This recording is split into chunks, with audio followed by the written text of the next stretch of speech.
Tout est esprit, et les anciens Égyptiens le savaient. Aujourd'hui, grâce à des neuroscientifiques comme le docteur Joe Dispenza, nous redécouvrons cette vérité fondamentale. Nos pensées et nos émotions créent littéralement la réalité autour de nous. Ce que vous vous apprêtez à apprendre dans cette vidéo va changer votre perception du monde à jamais. Depuis notre plus jeune âge, nous avons été conditionnés à voir la réalité d'une manière fragmentée où le hasard et la matière semblent dominer. Mais en plongeant dans la physique quantique et les enseignements de Joe Dispenza, nous réalisons que tout est interconnecté, que chaque pensée émet une fréquence et que chaque émotion attire magnétiquement des événements dans notre vie. Nous explorerons ensemble comment l'esprit est la force créatrice derrière toute chose et pourquoi maîtriser vos pensées et vos émotions est la clé pour transformer votre réalité. Si vous aspirez à comprendre le lien entre esprit, matière et énergie et à découvrir comment manifester une vie qui vous ressemble, alors cette vidéo est pour vous. Prenez des notes, car ce que vous allez découvrir ici vous servira tout au long de votre vie. Depuis notre plus jeune âge, notamment en Occident, nous avons été immergés dans une conception de la réalité principalement fondée sur les idéologies newtoniennes. À l'école, on nous a enseigné des théories scientifiques comme celle du Big Bang, qui postule que l'univers est né il y a environ 13,8 milliards d'années. Cette conception linéaire du temps, avec un début et une fin, a profondément marqué notre vision de la réalité. Cette perspective nous a également inculqué l'idée que l'être humain est soumis à son environnement, comme une simple pièce du puzzle universel, évoluant au gré des lois de la physique classique.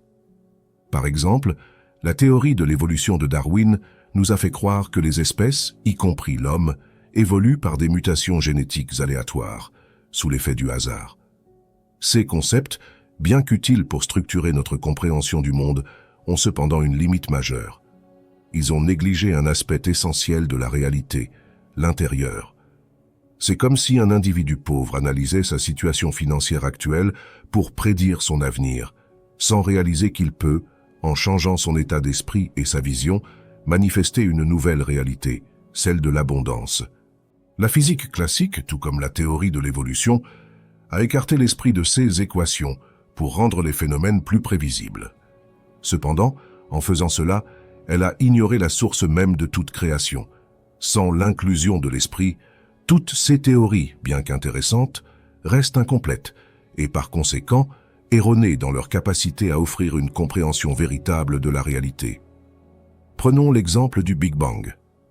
Cette théorie propose une naissance de l'univers à partir d'un point singulier, mais elle échoue à expliquer d'où ce point est venu. Si l'univers est né de rien, alors qu'est-ce que ce rien? De la même manière, la théorie de Darwin qui s'appuie sur le hasard génétique n'explique pas d'où provient ce hasard. Ces questions restent sans réponse, car elles ignorent la présence de l'esprit, qui est la force organisatrice derrière toute création. Ce que nous devons comprendre, c'est que pendant des siècles, l'esprit collectif des générations précédentes a été fondé sur la dualité.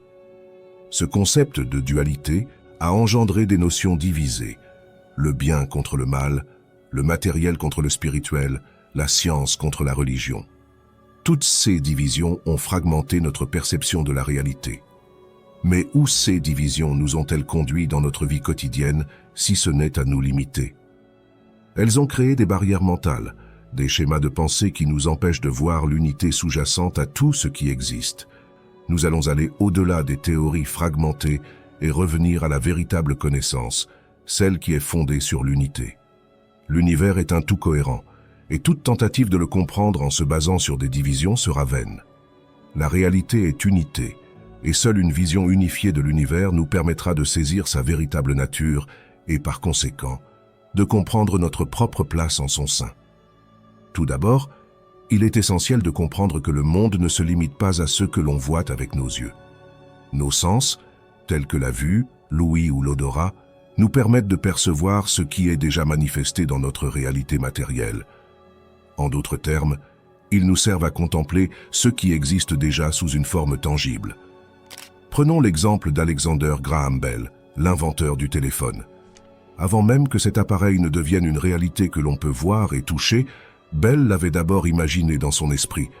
Il y a consacré du temps, de l'énergie, et l'a ensuite manifestée dans le monde physique. Ce n'est qu'après avoir concrétisé cette idée, d'abord pensée et visualisée dans son esprit, qu'il a pu la voir de ses propres yeux et la toucher avec ses mains. Avant cela, le téléphone n'était qu'une possibilité parmi d'autres dans son esprit. Comprenons donc que l'univers ne se résume pas à ce que nous pouvons percevoir. Il représente la somme totale du visible et de l'invisible, un vaste espace rempli d'infinies possibilités. L'univers englobe non seulement ce que nous pouvons voir et toucher, mais aussi tout ce qui existe au-delà de nos perceptions sensorielles. Pour mieux saisir cette notion de possibilité dans l'esprit et de leur manifestation sur Terre, intéressons-nous maintenant à la physique quantique. De nombreux physiciens, tels que Werner Heisenberg, Niels Bohr et Albert Einstein, ont passé des années à étudier ce domaine fascinant. Werner Heisenberg, en particulier, a développé un concept fondamental connu sous le nom de « principe d'incertitude ».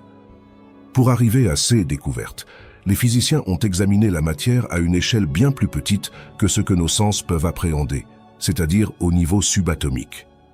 Dans notre quotidien, nous percevons la matière à une échelle humaine. Par exemple, nous voyons notre corps comme un bloc de chair solide. Cependant, plus on plonge au cœur de la matière, plus on découvre des structures de plus en plus petites. Le cerveau humain que nous voyons comme un organe unique est en réalité constitué de tissus biologiques, eux-mêmes composés de cellules, qui sont ensuite formés de molécules, lesquelles sont constituées d'atomes. Ces atomes, à leur tour, sont faits d'un noyau central autour duquel gravitent des électrons. En étudiant ces particules subatomiques, les physiciens ont fait une découverte étonnante. Il est impossible de prédire précisément où et quand un électron apparaîtra. L'électron semble surgir du néant, apparaître, puis disparaître à nouveau dans ce même néant. Ce phénomène ne se produit que lorsque l'on tente de l'observer. De là est née la fameuse dualité onde-particule, qui suggère que l'atome existe dans un état indéterminé avant qu'il ne soit observé. Les physiciens ont alors conclu que l'électron peut être à la fois une particule de matière et une onde, autrement dit, une possibilité. Cette idée repose sur une compréhension fondée sur la dualité, une séparation entre la matière et l'onde, ou plus précisément, entre la matière et l'énergie. Cependant, les recherches ultérieures ont révélé que c'est l'attention de l'observateur, en l'occurrence, du physicien qui cherche à observer l'électron, qui force cet électron à se manifester sous une forme ou une autre. Ces concepts ont été approfondis dans divers dossiers, y compris un dossier déclassifié de la CIA intitulé « Analysis and Assessment of Gateway Process », qui inclut des thèses de Niels Bohr. En réalité, ce dossier met en lumière une vérité fondamentale.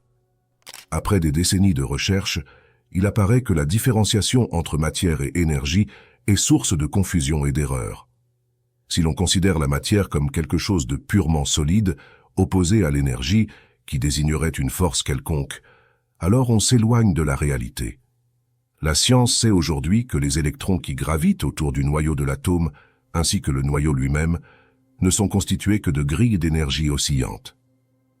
En d'autres termes, ce que nous percevons comme de la matière solide n'est en réalité qu'une manifestation de l'énergie sous une forme particulière. Les différents états de la matière ne sont donc rien de plus que différents états de cette énergie fondamentale. Pour mieux saisir cette idée, utilisons une métaphore simple. Imaginez que la matière est comme de l'eau congelée, tandis que l'énergie est comparable à la vapeur d'eau. La vapeur d'eau, tout comme l'énergie, est invisible à nos yeux, mais dès que sa température baisse et qu'elle se condense, elle devient solide sous forme de glace, adoptant ainsi une forme visible et tangible.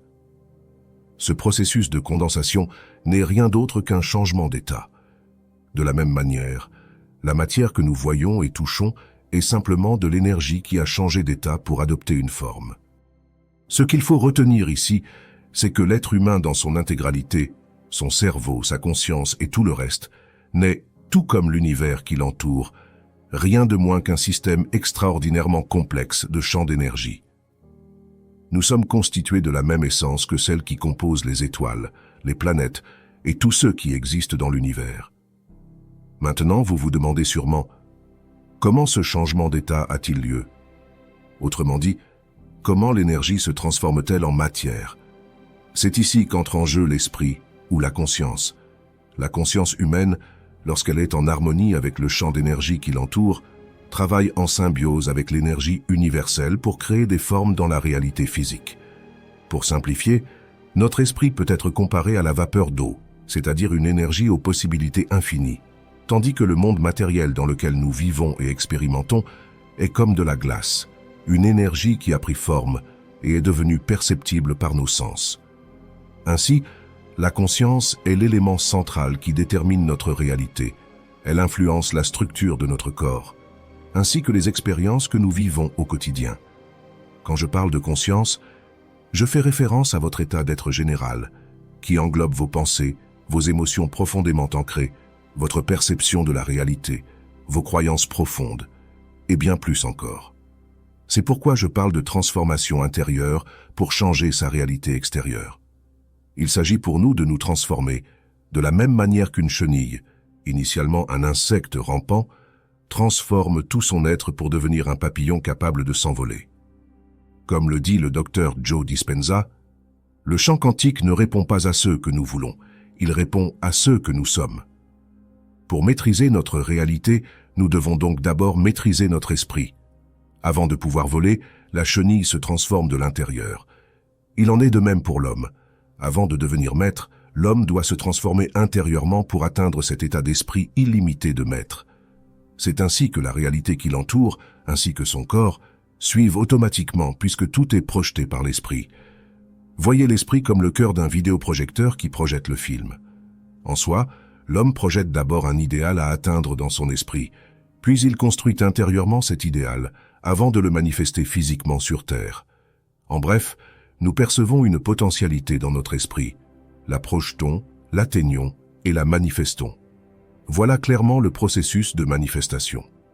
Le délai entre la projection d'une idée et sa manifestation physique ne résulte donc que d'une prise de conscience. Quand on comprend la nature de la matière comme une substance purement spirituelle, soit une conception de l'esprit, alors on comprend que tout est réellement possible. Il s'agit simplement de le concevoir pour le rendre manifeste. C'est ce qu'ont fait les maîtres en projetant l'idéal de la perfection. Avant d'être maîtres, ces hommes ont projeté l'idéal d'atteindre la perfection et ainsi ont entamé ce cheminement intérieurement jusqu'à se débarrasser de toute limitation, retrouvant ainsi leur pleine capacité. C'est ainsi que les maîtres, tels que présentés dans de nombreux textes anciens comme La vie des maîtres ou 13 leçons sur la vie des maîtres de Baird Thomas Spalding, sont capables de faire ce que beaucoup appellent des miracles. Le fait de guérir des infirmes, de marcher sur l'eau, de traverser les flammes, d'être immortel et de voyager par la pensée n'a rien de miraculeux. C'est simplement l'état naturel de l'homme lorsqu'il n'est plus limité dans son esprit. Lorsque plus aucune limitation n'est présente dans l'esprit de l'homme, il retrouve ses pleines capacités d'être illimité, le maître en lui. Voilà le véritable but de l'humanité aujourd'hui. Certains n'en sont pas conscients, tout comme nos ancêtres qui s'éclairaient à la chandelle, alors que la lumière électrique se trouvait tout près d'eux. Il a suffi de l'intervention et de la vision d'un homme qui a compris qu'en fabriquant un minuscule filament et en y faisant passer du courant, ce filament chaufferait jusqu'à produire de la lumière. Il en a été de même avec la radio et bien d'autres inventions. L'homme ne crée rien, il apprend à exploiter ce qui existe déjà. Les hindous disent « comprimez le dé et vous obtiendrez une substance différente. Dilatez-le et vous en aurez une autre. » On ne le définit pas comme une substance matérielle ou physique, puisque par la compression ou la dilatation, on n'en change pas la nature. Seules les positions relatives des atomes sont modifiées. L'eau ou la glace ont la même formule chimique, H2O, quelle qu'en soit la forme. Le pouvoir de contraction ou de dilatation d'un corps constitue sa quatrième dimension. La modification d'un objet d'un ordre de grandeur à un autre, par le simple réarrangement de la disposition de ces atomes, est sa quatrième dimension. Sa nature fondamentale demeure inchangée. Si toute chose est composée de substances spirituelles, il n'existe pas de ligne de démarcation entre ceux que nous avons appelés l'esprit et sa manifestation. Mais, sous l'emprise de l'hypnose, l'individu imagine une autre réalité que la nature unitaire du tout et impose des influences fallacieuses à la forme. Ces distorsions ne sont que le fruit de son ignorance.